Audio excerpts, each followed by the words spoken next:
Mon Père, s'il est possible,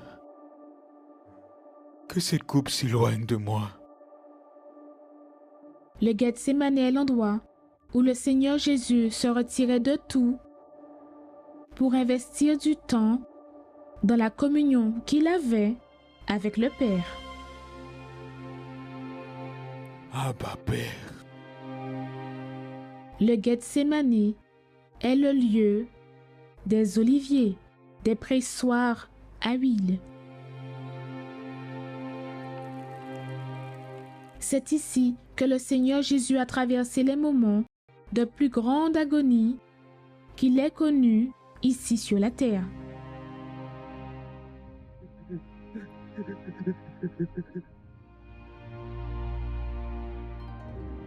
Le Seigneur Jésus savait qu'à ce moment-là viendrait la tentation. Veillez et priez afin que vous ne tombiez pas dans la tentation. Mais les disciples n'ont pas veillé. Lorsque le Seigneur Jésus est revenu, il trouva les disciples en train de dormir. Vous n'avez donc plus veillé, ni même une heure. Voici, celui qui me livre s'approche.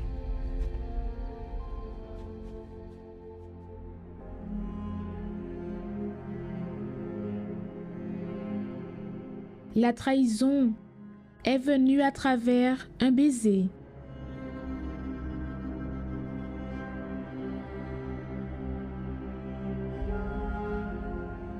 Le Gethsémani est le lieu qui a été témoin de certains des événements les plus importants du parcours du Seigneur Jésus ici sur la terre.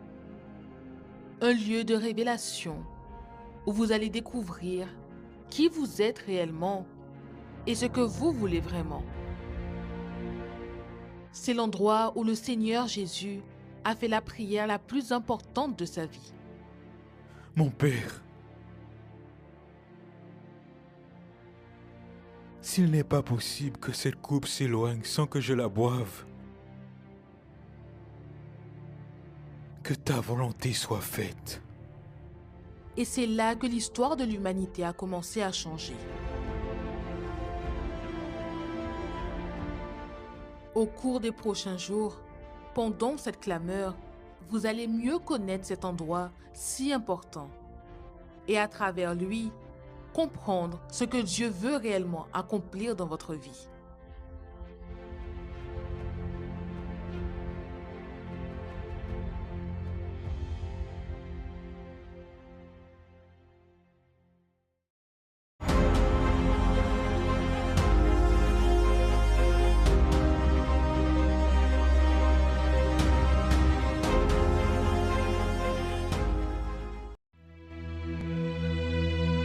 Vous avez tant demandé et personne n'a répondu, pas même Dieu. Vous avez prié de nombreuses fois, vous avez jeûné, fait des vœux, mais l'attente continue. Le rêve ne s'est pas réalisé et vous commencez à vous demander, tout cela a-t-il été en vain? Pourquoi certaines demandes semblent-elles ignorées? Et que faire lorsque même la prière ne semble plus fonctionner? Tout le monde a au moins une demande non exaucée. Si la réponse n'est pas encore arrivée, alors avec foi, nous la chercherons auprès du Dieu qui n'abandonne jamais. Ce dimanche 23 novembre, participez au dimanche des demandes non exaucées. Au Sénat du Saint-Esprit et dans toutes les églises universelles du royaume de Dieu. Vous participez en direct au parcours de foi vers le Gethsémani. Campagne d'Israël au jardin du Gethsémani. Que le Dieu Tout-Puissant vous bénisse. Nous sommes ici aujourd'hui à notre église de Ovendo. Nous venons de terminer la réunion et tout à l'heure nous allons réaliser la clamère. J'aimerais vous demander déjà de préparer votre bouteille d'huile ou votre flacon d'huile, car d'ici à quelques instants, nous allons faire l'onction sur le haut de notre tête et nous allons invoquer le Dieu qui est vivant, le Dieu qui est véritable. Et nous allons acompanher un témoignage impactant, un témoignage d'une femme qui était déjà prête à ôter la vie de son fils par obéissance à ces entités, aux esprits auxquels elle servait. Et remarquez bien une chose, vous qui nous accompagnez dans ce parcours de foi, tout ce que Dieu lui désire, c'est que vous l'obéissez.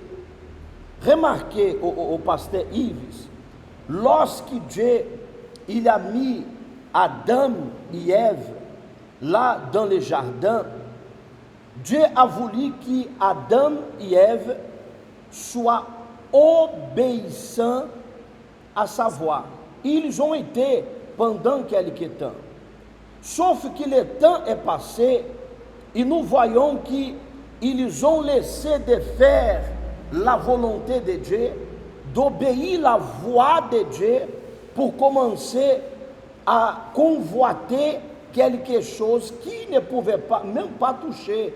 Et lorsque je dis ne pouvait pas toucher, Dieu n'a pas clôturé l'arbre de vie. Dieu n'a pas mis des barbelés. Non, Dieu a juste dit, ne touchez pas. Si vous touchez, vous allez mourir. Dieu il voulait, la volonté de Dieu en réalité pour ce couple, Adam et Ève, c'était qu'ils obéissent à sa voix. Et malheureusement, ils ont laissé de faire la volonté de Dieu pour faire leur propre volonté. Et nous voyons aujourd'hui, là où nous sommes aujourd'hui. Bonsoir. Bonsoir évêque et bonsoir à nos amis internautes qui nous accompagnent. Tout à fait évêque. Lorsqu'Adam et Ève obéissaient à la volonté de Dieu, ils étaient heureux. Ils étaient heureux. Ils avaient tout ce qu'ils désiraient dans le jardin. Évêque, tout ce qui était dans le jardin était à eux. Ils avaient le pouvoir et l'autorité sur tout. Ça veut dire que lorsque nous sommes au centre de la volonté de Dieu, Dieu nous accorde tout. Tout à fait, évêque. Tout à fait. Dieu accorde tout à ceux qui se soumettent à sa volonté. Et nous voyons ici, évêque, que le chaos a commencé à partir de la désobéissance à la volonté de Dieu. Et ce qui ne manque pas aujourd'hui, au milieu de ceux qui nous accompagnent, évêque, sont ces personnes qui ont déjà arrêté de se soumettre, à obéir à la volonté de Dieu. Ils se plaignent de beaucoup de choses. Mais vous devez comprendre que lorsque nous arrêtons de se soumettre à la volonté de Dieu, évêque, nous sommes livrés à la merci du diable. Le diable est libre de faire ce qu'il veut faire dans notre vie. Pendant qu'Adam et Ève obéissaient à la volonté de Dieu, l'ennemi n'avait pas la force. L'ennemi ne pouvait absolument rien. Mais lorsqu'ils ont arrêté de se soumettre, d'obéir à la volonté de Dieu, évêque, le malheur a commencé. La tristesse a commencé.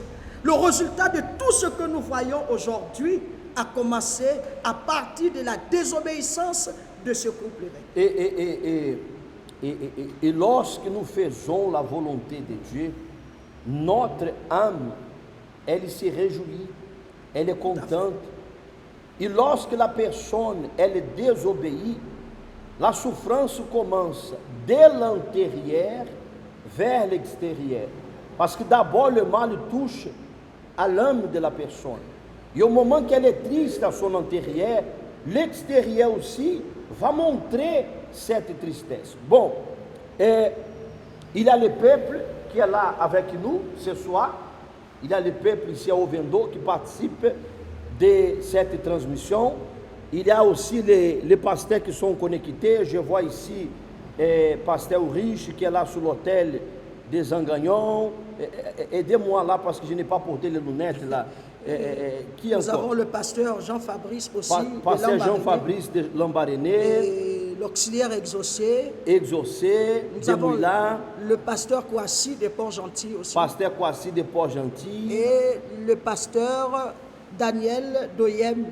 Daniel Doyem. Ici, c'est qui? Pasteur Fabrice de Lambaréné. Voilà. Ici en haut, juste en haut, nous avons avec le pasteur Jean-Brice de PK11 Ah, pasteur Jean-Brice de PK11. et le pasteur Thierry qui est également connecté avec nous. Ok. Bon, nos collègues sont aussi dans la même foi, connectés avec nous. Et dans quelques instants, nous allons élever la clameur. Mais tout d'abord, j'aimerais vous demander d'accompagner ce témoignage qui est vraiment impactant. Lorsque j'ai pris ce poignard dans la main, j'avais beaucoup de haine à l'intérieur de moi. Et alors elle m'a dit, va et apporte-moi le sang le plus précieux qu'il y ait. Apporte-moi son sang.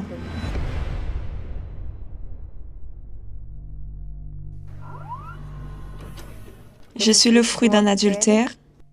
C'était la tristesse que je portais en moi, la révolte d'avoir été rejetée depuis le ventre de ma mère. Et puis, je suis entrée dans des relations qui n'ont pas fonctionné. Et dans l'une de ces relations, je voulais beaucoup avoir un enfant. Et en étant évangélisée un jour, j'ai connu la foi. Je suis arrivée à l'église juste pour chercher la bénédiction, celle d'être enceinte d'un enfant. Et j'ai reçu la bénédiction que je cherchais. Mais je ne cherchais pas celui qui bénit. Je cherchais juste la bénédiction. Et là, j'ai découvert qu'il m'avait trahi avec la nounou. Alors pour moi, ça a été une révolte, une douleur très forte. Parce que j'étais là, déjà enceinte de son enfant, et lui, il me trahit. Et c'est là que je suis sortie pour détruire tout ce qu'il y avait devant moi. Je commençais à détruire les mariages des personnes et je suis entrée dans le monde de la prostitution. Et je suis restée 10 ans dans cette situation. Et je pensais, non, si je continue juste à aller à l'église, ça va. Jusqu'à m'en éloigner complètement. C'est alors que j'ai commencé avec l'ésotérisme, avec l'horoscope. J'en suis arrivée à faire un tatouage pour une entité que je croyais que c'était mon âme sœur. Et là, j'ai commencé à faire des travaux, à me livrer complètement. Et ici, sur cette photo, c'est un jour où je suis allée faire un travail pour elle, pour ma vie sentimentale. À cette époque, je me dévouais totalement à l'entité. Je faisais tout ce qu'elle voulait. Je mettais toute ma force. Quelle était la plus grande folie que vous avez faite à la demande de l'entité? La plus grande folie a été de mettre tout mon salaire et un revenu supplémentaire que j'avais dans un travail, dans un carrefour. Et je suis allée et j'ai tout fait. Mais même comme ça, elle disait que ce n'était pas tout. À cette époque, mon fils, même après que je sois sortie du centre d'accueil universel, il est resté. À cette époque, votre fils avait quel âge? Il avait 12 ans. 12 ans, il continuait à aller à l'église tout seul. Oui, il continuait à aller à l'église, à faire des vœux. C'est comme si c'était un affront.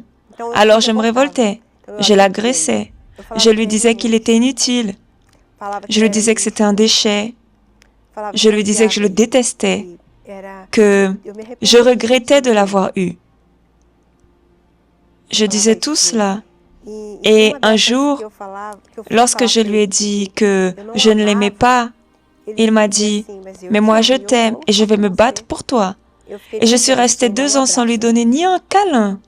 Et il y a un jour qui m'a beaucoup marqué, c'est lorsqu'il y a une rencontre de la FTU en famille, et il m'a invité à y aller. Et je lui ai dit non. Alors, il a dit, pas de problème, j'irai quand même. Et j'amènerai une photo de toi. Et il a pris une photo de moi, ce jour-là.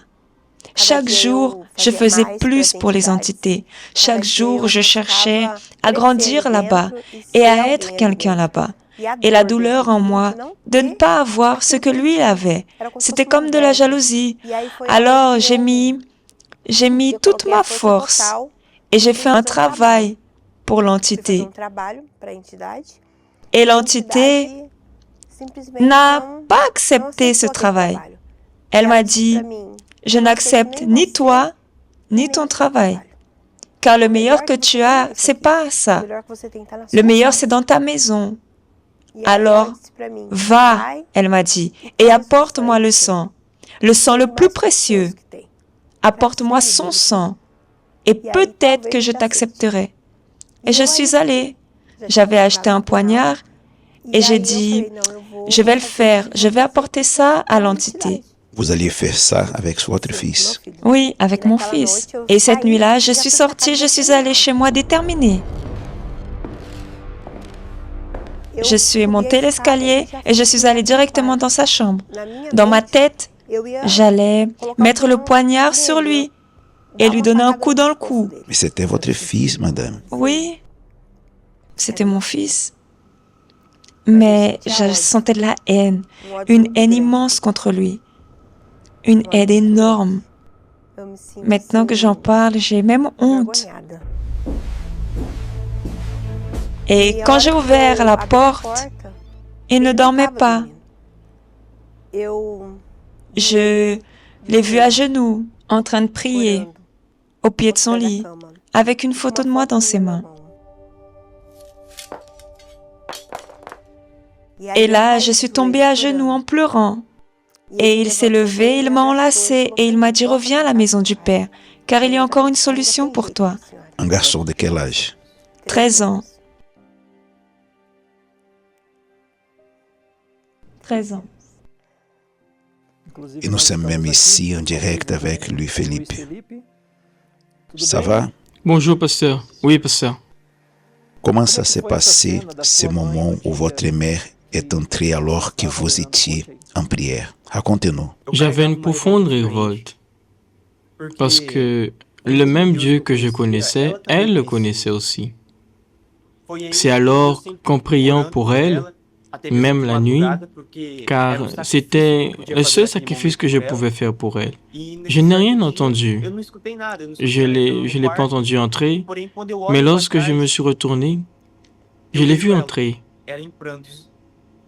Je n'avais pas compris la situation, mais le Saint-Esprit m'a dit que c'était l'occasion de la sauver, de sauver son âme à nouveau. Et votre âme, comment était-elle à ce moment-là? Mon âme gémissait, elle gémissait de douleur. J'étais détruite à l'intérieur. Mais à cet instant, j'ai senti l'étreinte de Dieu. C'est comme un père qui prend son enfant dans ses bras. C'était un samedi. Le dimanche matin, nous sommes allés à l'église. Et quand le pasteur a parlé du salut, et il a dit, vous, dans l'état où vous êtes, faites une prière, parlez avec Dieu, livrez-vous. Alors j'ai dit à Dieu, Seigneur, je suis ici.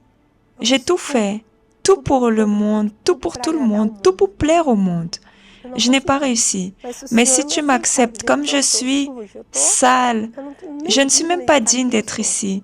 Mais si tu m'acceptes comme ta fille, je ferai bien plus que ce que j'ai fait dehors.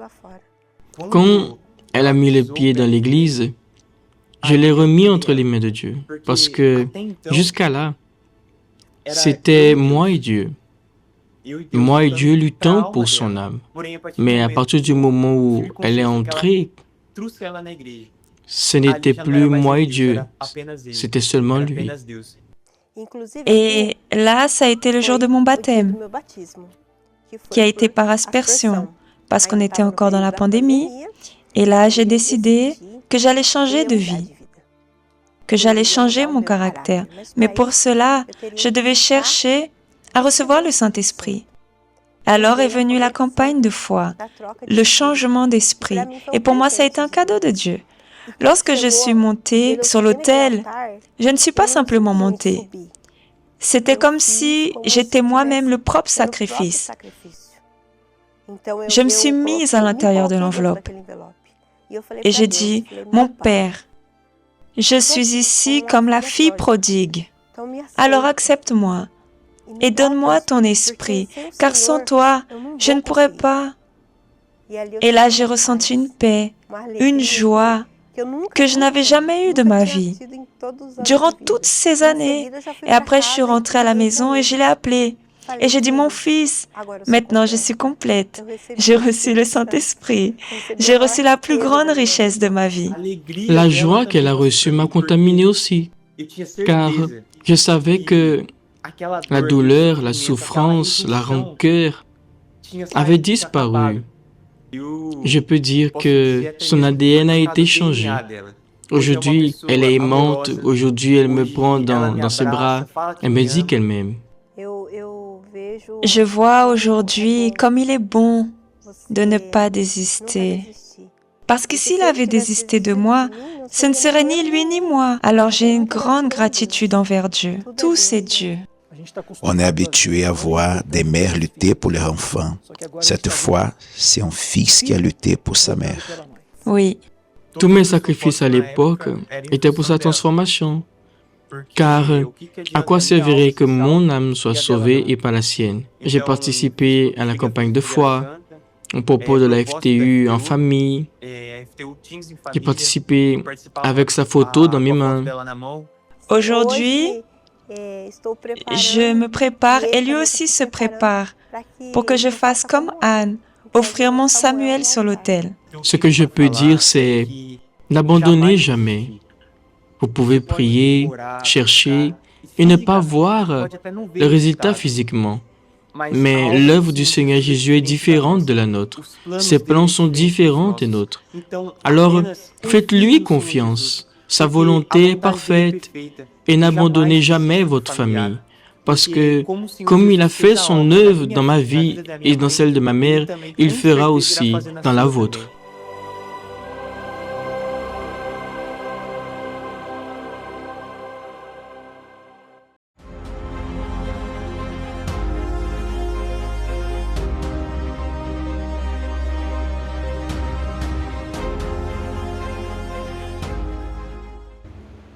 Lorsque Dieu il réalise le miracle, il fait dans sa totalité.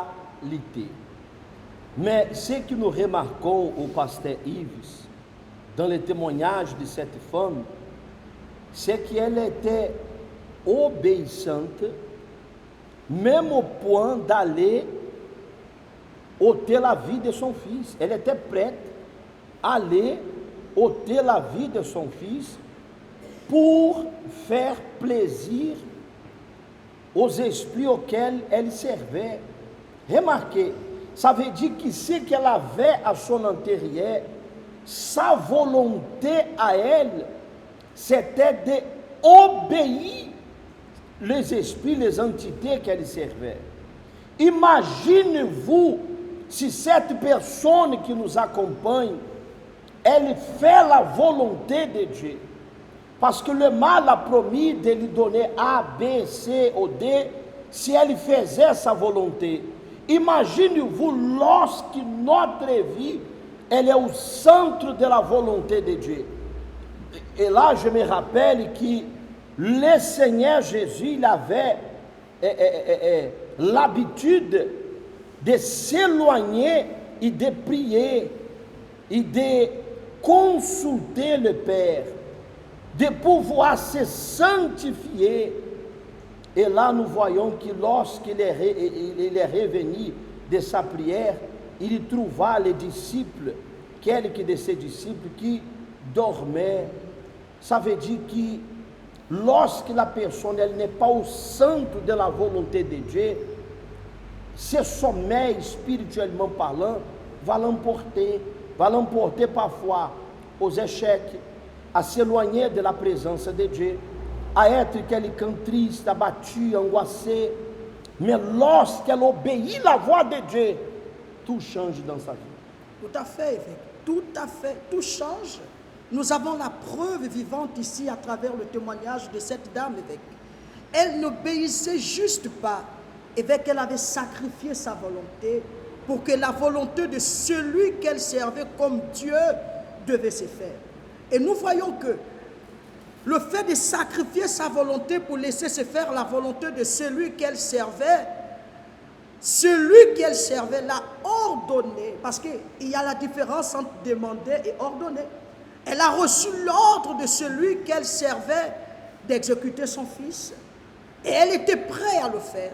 Seulement que lorsqu'on se soumet à la volonté de Dieu, évêque, Dieu ne nous demande pas quelqu'un, non. Dieu nous demande plutôt de mettre toute notre vie sur son autel. Notre volonté sur l'autel. Toute notre volonté, évêque.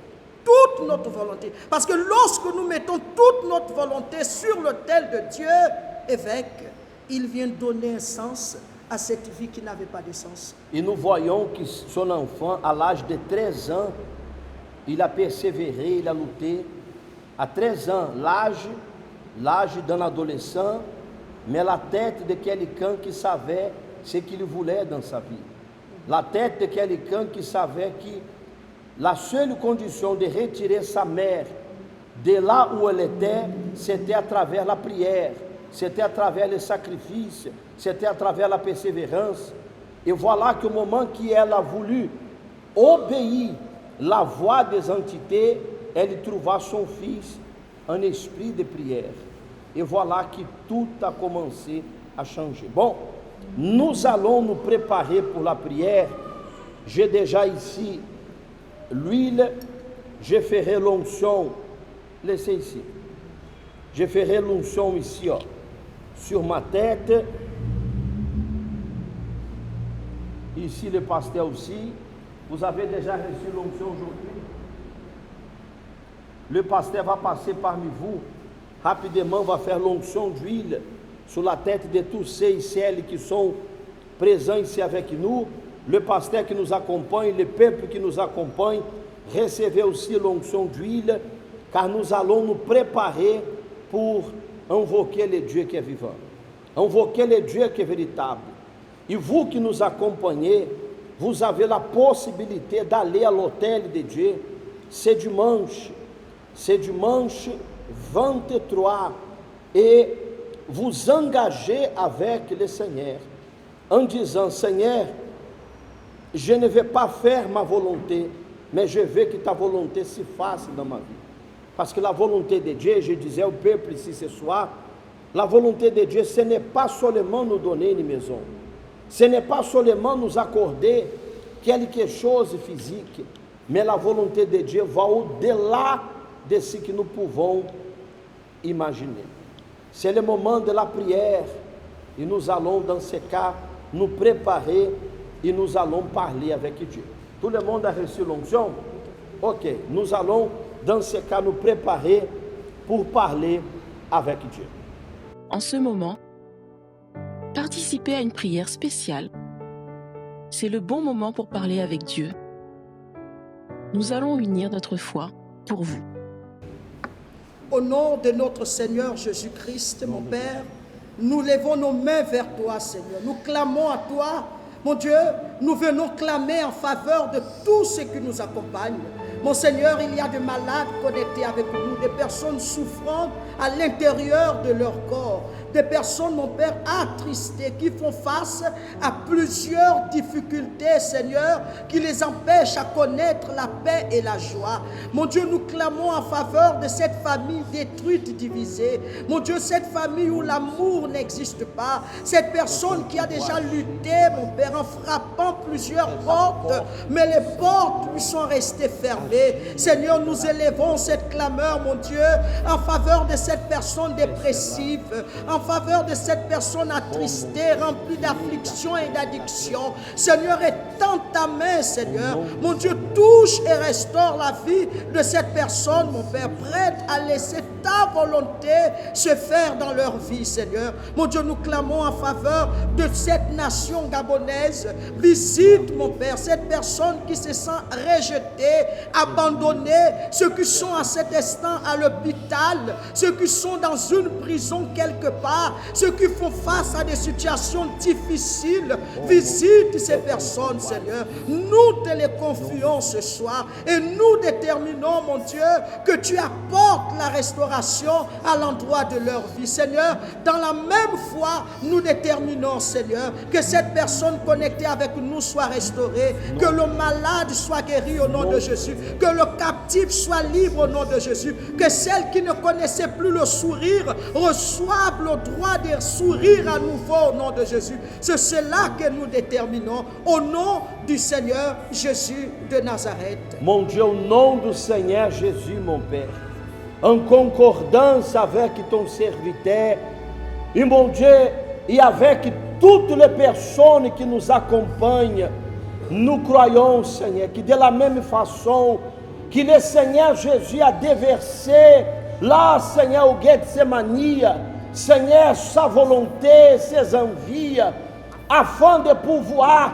commencer son sacrifice, Seigneur, nous déversons à toi en cet instant aussi notre vie, aussi, mon Dieu, Seigneur, notre volonté. Et nous croyons qu'à partir de cet instant, Dieu nous donnera une direction, Dieu nous donnera la condition d'arriver sur ton autel afin qu'il y ait la transformation, la victoire, le changement. Seigneur, nous remettons la vie de toutes ces personnes qui nous accompagnent entre tes mains et nous croyons qu'elles sont déjà bénies au nom du Père, du Fils et du Saint-Esprit, au nom de Jésus.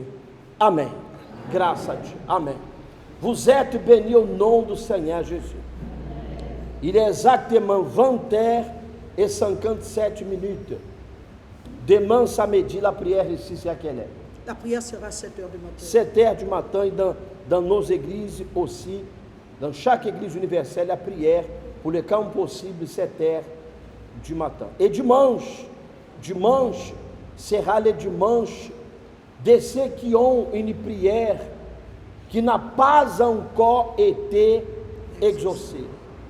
Des personnes qui on dirait qu'elle est en train de piétiner, on dirait qu'elle est en train de faire beaucoup d'efforts, mais elle n'arrive à nulle part. Elle crie, on dirait que son cri se trouve dans le vide. Ce dimanche, nous allons invoquer Dieu en faveur de vous. Préparez-vous, 7h du matin ou à 10h du matin. Et ce dimanche, au pasteur Yves, juste pour terminer, ceux qui sont ici avec nous, ce dimanche, on va aussi vous montrer un autre témoignage impactant. Mais un témoignage du sud du Gabon, très fort, de quelqu'un qui a traversé la vallée de l'ombre de la mort, mais un jour elle a compris qu'il fallait faire la volonté de Dieu. Et en faisant la volonté de Dieu, tout a changé dans sa vie. Bon, que le Dieu Tout-Puissant vous bénisse et nous vous disons à demain. Au revoir.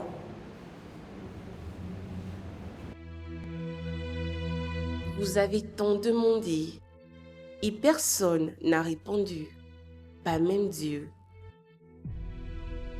Vous avez prié de nombreuses fois, vous avez jeûné, fait des vœux, mais l'attente continue.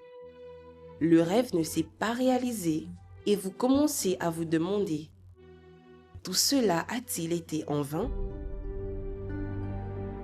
Pourquoi certaines demandes semblent-elles ignorées?